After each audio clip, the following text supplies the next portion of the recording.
नमस्ते students. Level 1.1 में हमने देखा कि प्रोडक्शन के लिए हमें 4 फैक्टर्स चाहिए। आज एक नई प्रॉब्लम है। Look at this map of India once again. Population बढ़ रही है, पर क्या आपको इंडिया की ज़मीन बढ़ती हुई दिख रही है? No. Today we learn more about zameen, that is land. Land is one of the major and foremost requirements of production. आगे बढ़ने से पहले check this picture out. This is an image of a lemonade stall. Pause the video and try to identify the 4 factors of production here. हर काम को करने के लिए एक जगह चाहिए होती है। ये छोटी सी जगह जहाँ ये स्टॉल खड़ा है, ये इसका first factor of production land है। ये आदमी जो ग्लास पकड़ा है, ये नींबू निचोड़ेगा, शुगर मिक्स करेगा, लेमोनेड प्रिपेयर करेगा और फिर अपने कस्टमर्स को सर्व भी करेगा। इसका फिजिकल और मेंटल एफर्ट ही लेबर है। फिजिकल कैपिटल के 2 पार्ट्स होते हैं और दोनों इस स्टॉल में आपको दिखेंगे। वो चीज़ें जो बार बार यूज़ होती हैं, एक बार खरीद ली तो सालों तक चलती हैं, उन्हें फिक्स कैपिटल कहा जाता है। The juicer, the glasses and the stall are the examples of fixed capital. वो चीज़ें जो प्रोडक्शन के वक्त ख़त्म हो जाती हैं और कुछ ही समय में दोबारा खरीदनी पड़ती हैं, वो आपके वर्किंग कैपिटल का पार्ट होती हैं। फॉर एग्जाम्पल नींबू, चीनी, नमक, पानी और कैश इन हैंड। सबसे इम्पॉर्टेंट, अगर सारा सामान एक साथ पड़ा रहे तो अपने आप लेमनेड नहीं बनेगा। वो इंसान जिसने ये आइडिया लगाया, सब चीज़ों को एक साथ किया और रिस्क लिया कि मैं लेमनेड बेचूंगा, वो आपका ह्यूमन कैपिटल है। So the man standing here is the human capital himself. Continuing our discussion about how population of India increases but the total area of our country does not. इससे हमें ये समझ में आता है कि land is a fixed resource. यानी कि आप एक नेशन की, एक गांव की ज़मीन की बाउंड्रीज को बढ़ा नहीं सकते। अब जैसे कि लैंड एक फिक्स्ड रिसोर्स है, तो उसको डिफाइन करने के लिए हमें उसे मेजर करना होगा इन सर्टेन यूनिट्स। इनमें से हेक्टेयर और स्क्वायर मीटर्स स्टैंडर्ड यूनिट्स माने जाते हैं, जिन्हें साइंटिफिक कैलकुलेशंस और गवर्नमेंट रिकॉर्ड्स के लिए यूज़ किया जाता है। इसके अलावा बीघा, गुंठा और गज जैसे लोकल यूनिट्स भी एग्जिस्ट करते हैं। अगर हम इसको हेक्टेयर से कंपेयर करें तो 1 हेक्टेयर 10,000 स्क्वायर मीटर्स के बराबर होता है। वहीं 1 हेक्टेयर अप टू 4 बीघा के बराबर भी होता है और 1 हेक्टेयर की वैल्यू 98.842 गुंठा होती है। ज़मीन तो बढ़ नहीं सकती और हमारा मोटिव है हमारी प्रोडक्शन को इंक्रीज करना, जिससे कि हमारी इकोनॉमी इम्प्रूव कर सके। Then how is it possible? अगर स्पेस फिक्स्ड है तो हम टाइम फैक्टर का इस्तेमाल करेंगे। एक ही लैंड पर एक ही साल में कई तरीके की क्रॉप्स उगाएंगे। फॉर एग्जाम्पल रेनी सीजन में ज्वार, अक्टूबर के महीने में पोटैटो एंड विंटर्स में wheat. The second solution is modernisation.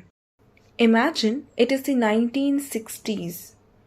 India की पॉपुलेशन धीरे धीरे बढ़ रही है। एट द सेम टाइम हमारी खेती में हम सीड्स यूज़ कर रहे हैं, बहुत सारी लेबर यूज़ कर रहे हैं, साथ में मैनुअल टूल्स जैसे कि बुल्स और प्लाउज की हेल्प से हम अपनी फार्मिंग को कर पा रहे हैं।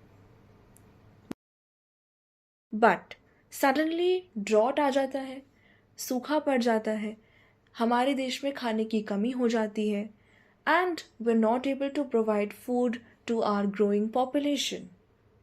तब आता है एक बड़ा चेंज, जिसे हम ग्रीन रेवोल्यूशन कहते हैं।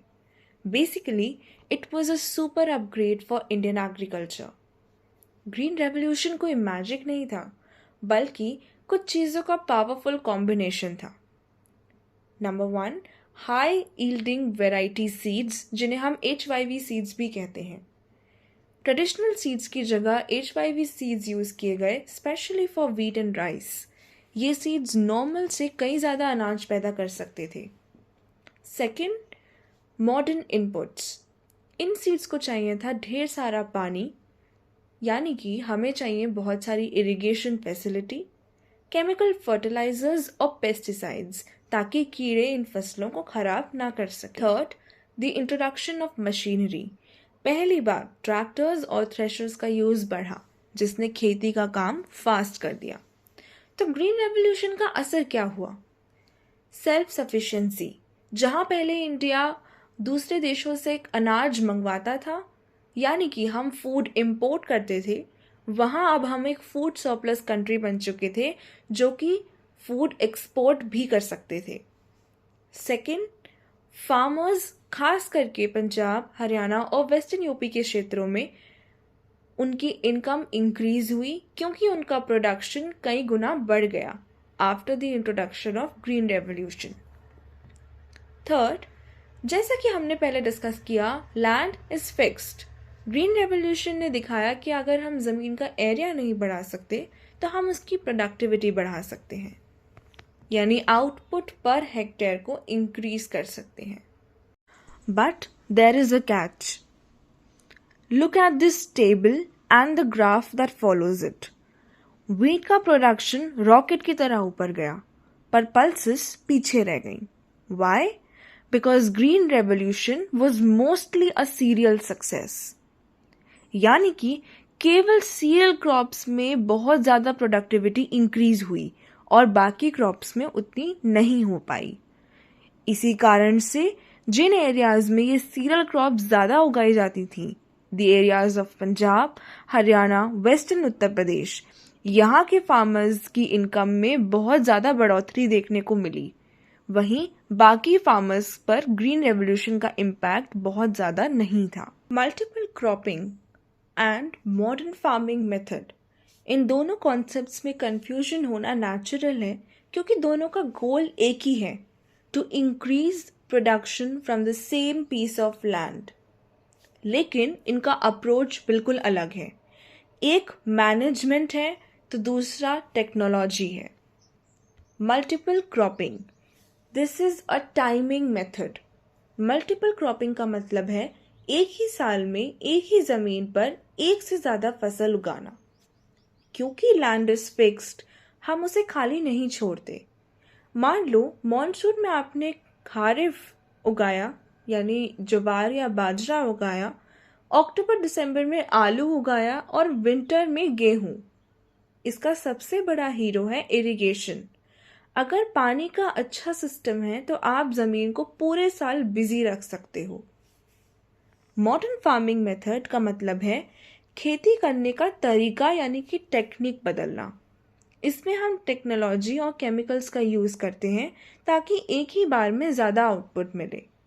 लॉजिक है टू इंक्रीज द यील्ड, यानी पर हेक्टेयर हम कितना क्रॉप प्रोड्यूस कर रहे हैं उसको बढ़ाना।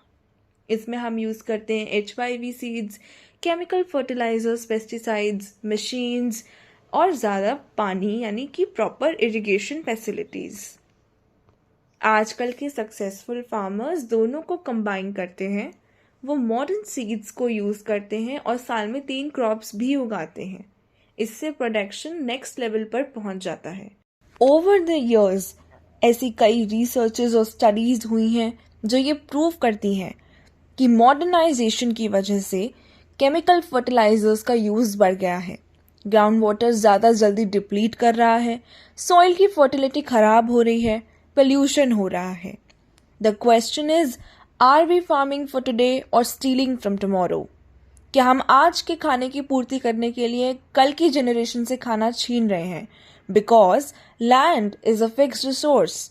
अगर एक बार ये रिसोर्स खत्म हो गया, we are not going to get any new land.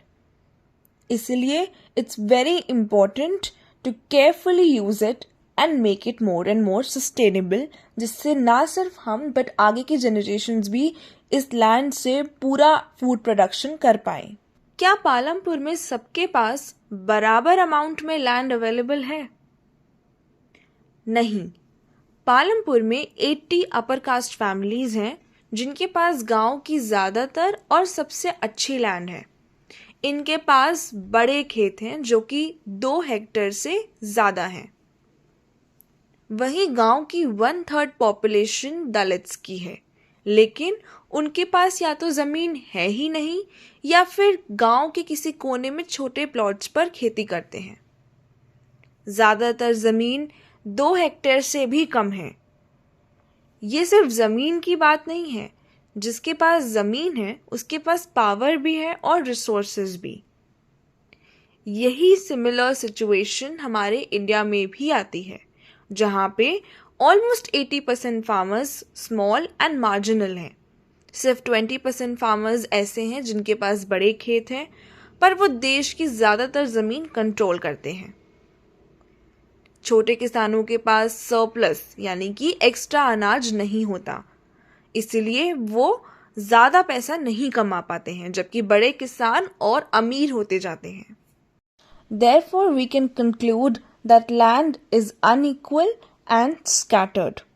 Time for some practice questions. Question number 1. Imagine a farmer in Palampur who has only 1 hectare of land and no access to electricity for tube wells. Which of the two solutions, multiple cropping or modern farming, would be more feasible for him? Justify.